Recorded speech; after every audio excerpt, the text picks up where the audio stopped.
yung buhay namin under PRRD trabaho, bawat segundo nagising kami, yun ay para serbisyo sa Pilipino at hindi ako nambobola. Alam nyo yan. Walang hiya yan sila Lisa Araneta Marcos na nakikita na nagpa-party, nagpa-fashion show. Kung ano-ano ang ginagawa, may fireworks pa. Wala silang kahihiyan sa mga kapatid nating nahihirapan sa buhay. Yan ang Bongbong Marcos administration at yung mga pamilya niyang mga magnanakaw.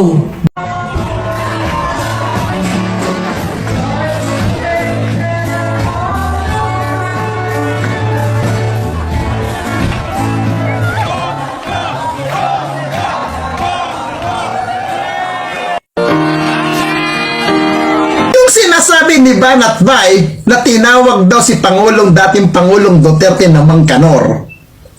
Nakailang babae ba ako nagdala sa Malacanang? Hindi ko mabilang. Pero hindi ko na itutuloy yun kung saan para yung mga babaeng nadala ko dati dyan sa palasyo ng Malacanang nung panahon ni dating Pangulong Duterte. Hindi ko na irerekta kung sino yung binalhan ko, sino yung kausap doon, at ano ang dati nilitan niya ko to eh. Bawal ang hikaw pag naghatid sa Malacanang, bawal ang hikaw na may hikaw ang babae, bawal may singsing, bawal may kwintas ang mga babae na i-deliver ko dyan sa Malacanang, at lalong bawal ang babae na may dalang suklay, bawal ang babaeng may dalang bag, maliit, malaki, bawal yun. Hindi ko nilang i-mention kung saan ko, para kanino yung mga babae at kanino ko kinuha ang mga babae. Ang presyo ng isang babae tumataginting na 120,000 per ulo yun. Per ulo yun, isang babae. Isang kilalang socialite lang ang kukunan ko ng babae. At alam na ng socialite, pag para sa Malacanang, alam na ang protocol kung ano ang mga dapat nawala sa katawan. Alam niya ni Byron. Hindi mo na lang pabayaan yung matanda na manahimik sa Davao. Pinag-iingay mo ng pinag-iingay para lang kumakakuha kayo ng kung ano nung suporta na katarantaduhan ninyo. Si Mahardi. Di ba? Ganyan kayo ka-estupido. Gusto ninyo papabagsak ang administrasyon ni Pangulong Marcos. Para saan? Magbalik ang mga tropa pips ni dating Pangulong Duterte na mga kurap? Para na naman makagkabal na naman ng limpak-limpak na kwarta? Masasabihin mo, kailangan magkaisa tayo. Magkaisa. Sasabihin mo, para maituwid ang ating bansa, para tayo ay mabago ang ating bansa, maayos ang bansa, nagamit na ang ganyan gimmick yung panahon ng 2016. Pagawin mo naman yung STEM ngayon. Kumita na yan, pare. Kumita na yan.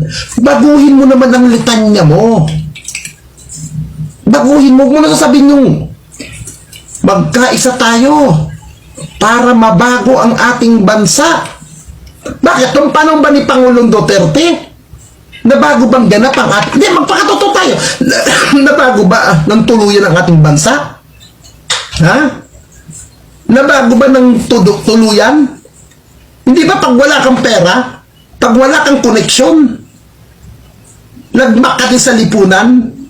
Yan, ganyan ang nangyayari ng panahon din ni Pangulong Duterte. Saksi din ako dyan. Di ba? Oh. Pag ikaw isang chuchupi-chupi ka, pag hindi ka napakikinabangan ng dating administrasyon, wala.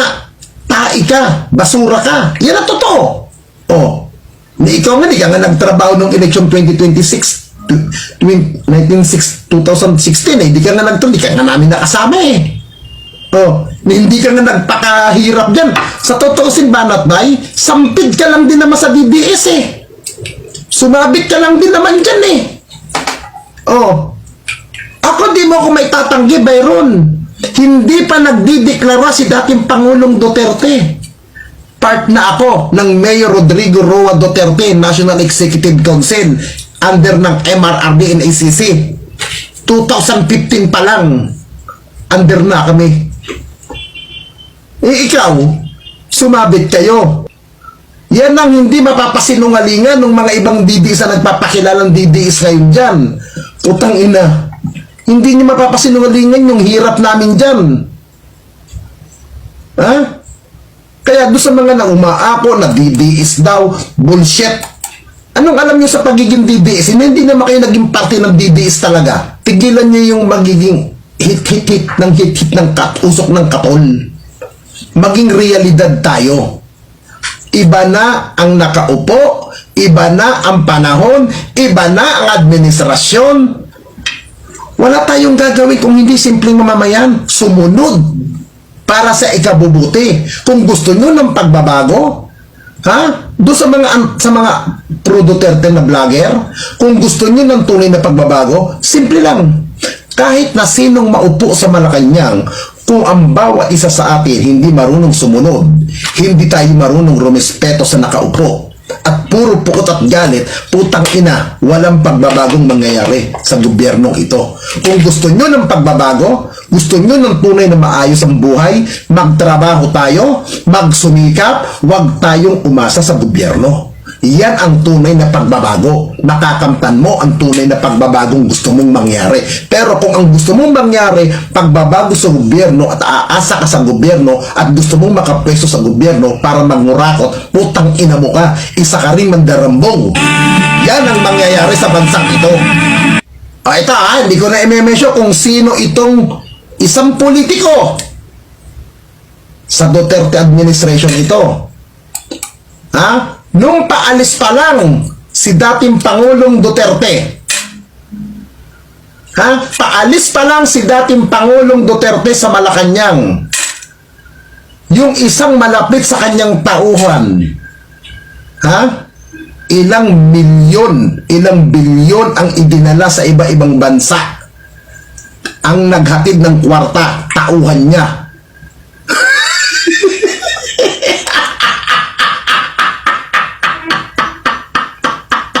Tigilan niyo ako. Sabi ko, bago niyo akong bakbakin, mga putang ina yung defender kayo, tiyakin niyo sa sarili ninyo na pasok kayo. Kung hindi kayo pasok sa administrasyon ni Pangulong Duterte at sasabihin ninyo DDS kayo, puro atungal, tigilan niyo ako ng kaibangan niyo. Babanggitin ko muna, JB! Maraming JB! Hindi ko babanggitin ang ipinyido. JB! Bumiyahe ng pa-abroad. Ilang limpak na kwarta ang dala. Gamit ang pera ng politiko na mga regalo sa kanya, mga bigay sa kanya na hindi naman dapat nang tumanggap. Aware ako dyan, alam ko kung magkano yung mga pinagdadala doon. Yung iba nga doon, hindi naman bababa. Hindi bababa sa 500 million. Ulitin ko ha, kung gusto nyo ng tunay na pagkakaisa, tunay na pagbabago sa ating bansa, pagbabago sa sarili natin, ha? Gusto natin yun, di ba? Sumunod tayo sa patakaran ng gobyerno. Matuto tayong rumespeto sa mga namumuno. Ito na lang. Baka tomorrow o mamaya i-upload ko isa pang video to. Noong panahon ni dating Pangulong Duterte, maraming anomalya ang sumigaw sa PhilHealth. Di ba? Marami ang mga sa board director mula sa presidente ng dating PhilHealth na issue ang corruption. Di ba? Yung issue dyan, may mga nahatulan ba dyan? May mga nakasuhan ba dyan na napatunayan ng murap? Di ba wala? Pinagtakpan pa ng dating administrasyon yan. Kaya, tigilan nyo ako. Ha? Huwag tayong magtanga-tangahan. Ha? Yung sinasabi nyo si House Speaker, puro pa-epal, walang ginagawa. Tignan nyo nga itong ginawa ni House Speaker Martin Romualdez. Gumagawa ng panukalang batas na kung saan ang panukalang batas niya ang bayarin ng mga member ng PhilHealth na imbis buo na, tag 50 na. 50-50 na. 50 sa pasyente, 50 sa PhilHealth. Napagawa ba yan ni dating Pangulong Duterte? Hindi. balikan natin to ha. Ang Malasakit Center, totoong maraming nakikinabang dyan. Pero, balikan ninyo yung mga hospital. May pundo ba ang Malasakit Center? Wala! Pero tigilan nyo yung kaartihan ninyo at kahibangan ninyo. Ha? Sabi ko nga, kung hindi kayo pasok sa loob, huwag kayong magmarunong. Huwag kayong magdunong-dunungan. Ha? Huwag ako ang yayariin ninyo na puro gagawa-gawa lang kayo ng kwento. Kasi alam nyo naman ang bibig ko, baka magtuloy-tuloy yan ng kabubunganga at ng hindi dapat pangalanan natin. Huwag ako